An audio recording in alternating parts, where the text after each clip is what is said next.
According to Confucius, life is really simple, but we make it complicated.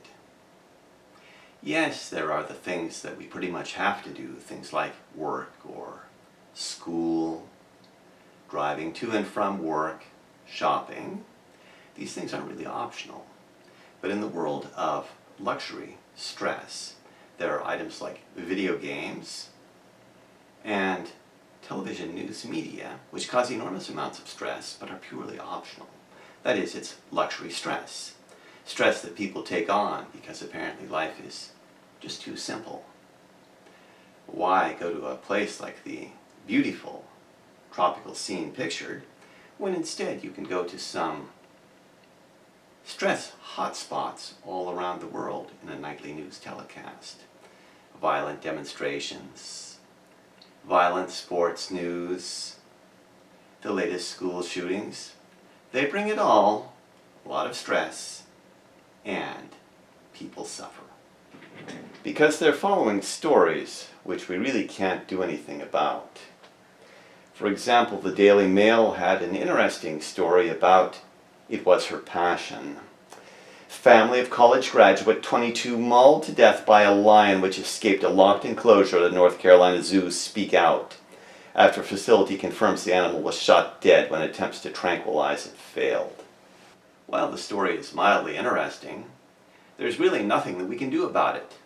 The lion got out, already did its work, and unless we're spending a lot of time around lions, tigers, and that sort of thing, this story has absolutely nothing to do with us. But the news has all sorts of stories like this one. If you're feeling stressed these days, the news media may be partly to blame.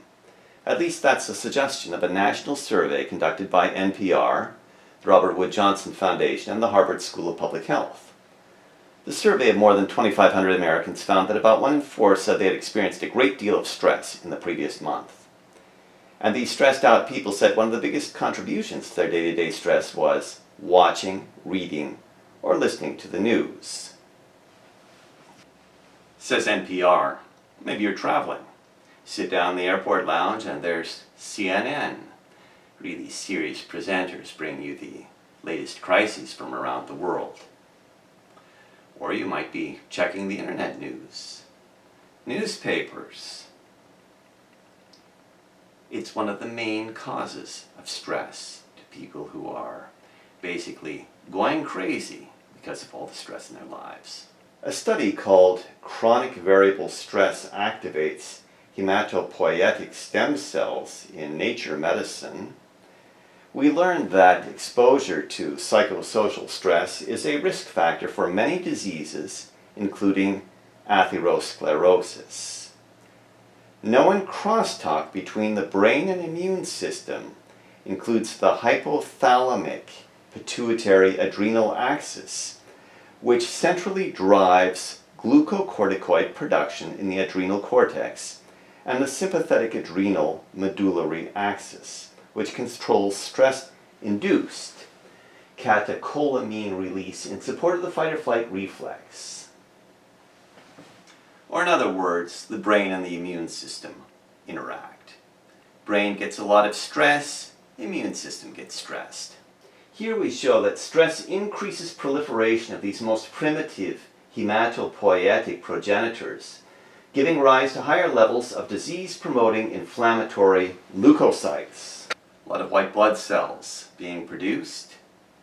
Inflammation caused by the stress. Under conditions of chronic variable stress in mice, sympathetic nerve fibers released surplus noradrenaline, which signaled bone marrow-niche cells to decrease CXCL12 levels when atherosclerosis-prone ApoE mice were subjected to chronic stress. Accelerated hematopoiesis promoted plaque features associated with vulnerable lesions that cause myocardial infarction and stroke in humans.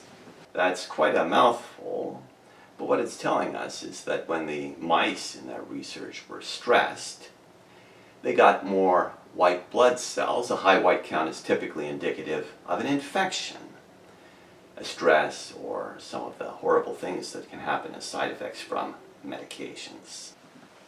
So if you want to eliminate your stress, just skip the news. The most meaningful study is personal experience. My usual blood pressure with news is around 115/79, well within the normal range.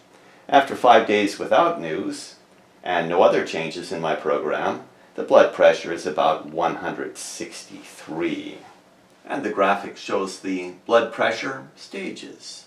As it gets higher and higher, you need a crisis where you require emergency medical care or could just expire. You already have enough on your plate.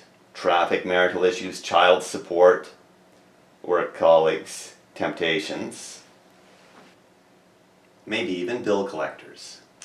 We've known for a very long time that the emotional content of films and television programs can affect your psychological health. It can do this by directly affecting your mood, and your mood can then affect many aspects of your thinking and behavior. If the TV program generates negative mood experiences, for example, anxiety, sadness, anger, disgust, then these experiences will affect how you interpret events in your own life, what types of memories you recall, and how much you will worry about events in your own life.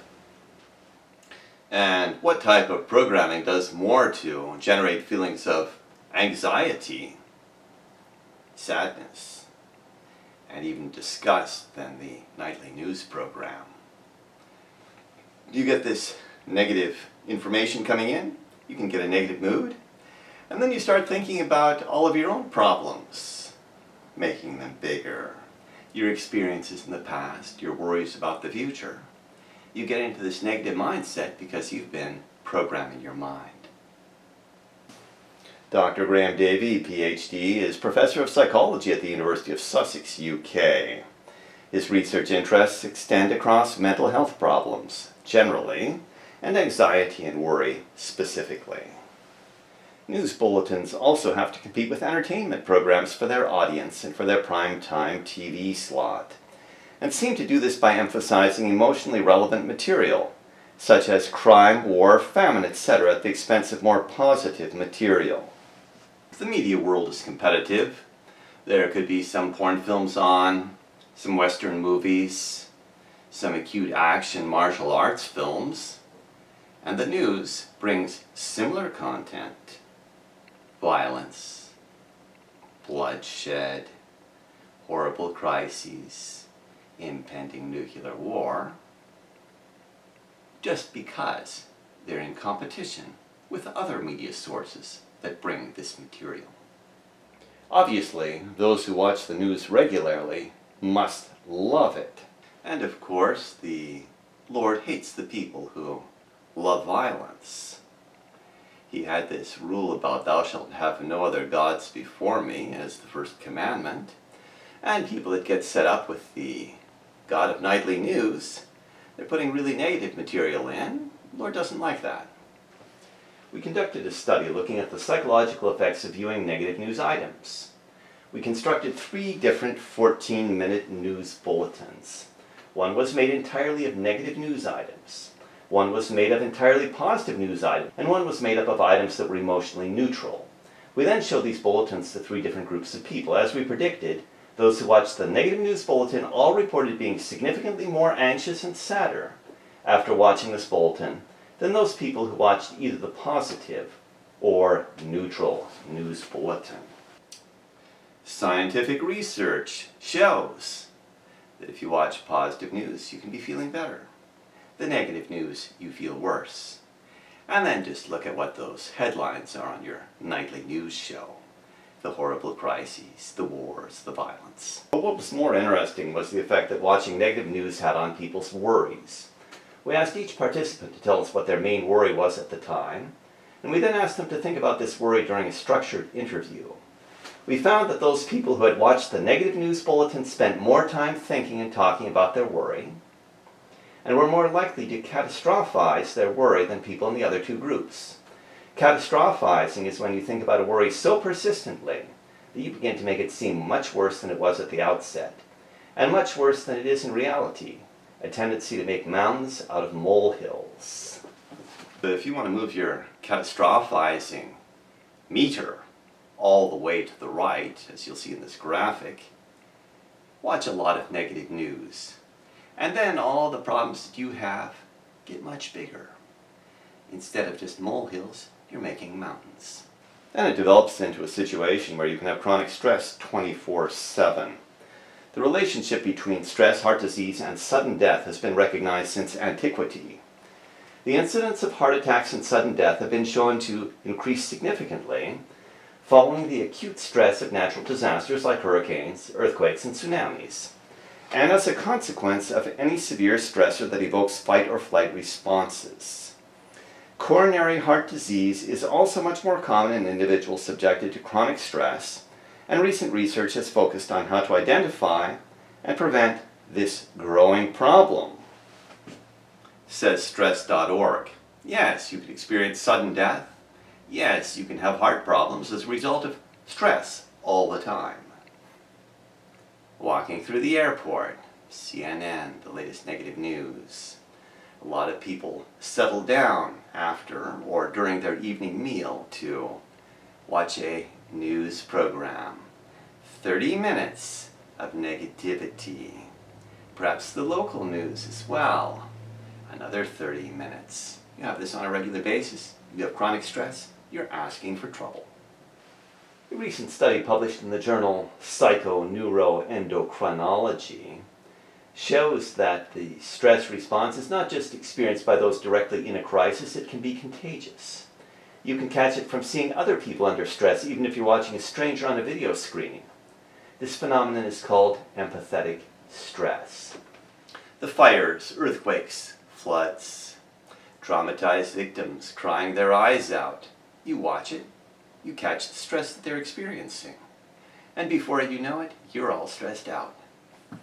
The study looked at pairs of total strangers along with romantically involved couples that had been together for at least 6 months. One person from each pair was subjected to the Trier social stress test, where they were given a fictitious job interview that asked challenging arithmetic questions in front of a panel of supposed behavior analysts. The other member of the couple simply observed the test either via a one-way mirror or video transmission. To measure stress levels, the researchers measured the amount of the stress hormone cortisol in the saliva of both the test taker and observer at different points throughout the session. All but 5% of the participants taking the stress-inducing test showed signs of stress, demonstrated by an increase in cortisol. Overall, 26% of all the observers also experienced empathetic stress just from watching their partner take the test. Says Business Insider. That's that stress hormone cortisol, which is part of that fight or flight response. You get under all that stress, you watch your friends getting the stress, you get stressed. The presenters are always so serious, so concerned. And if you get enough of this chronic stress while driving at the airport on your mobile, you can let them get you all frightened.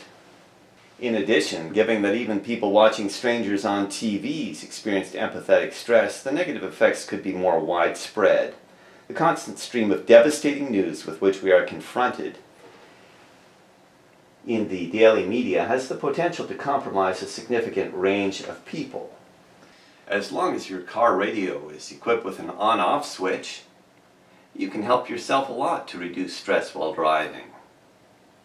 If you're tired of negative television news, destroy the television or unplug it. This is a cause of stress which is so easy to relieve and can benefit you so much. So, check your blood pressure reading, go 5 days without negative news, see if you don't get a significant drop in blood pressure, and if you're pleased with it, keep it that way.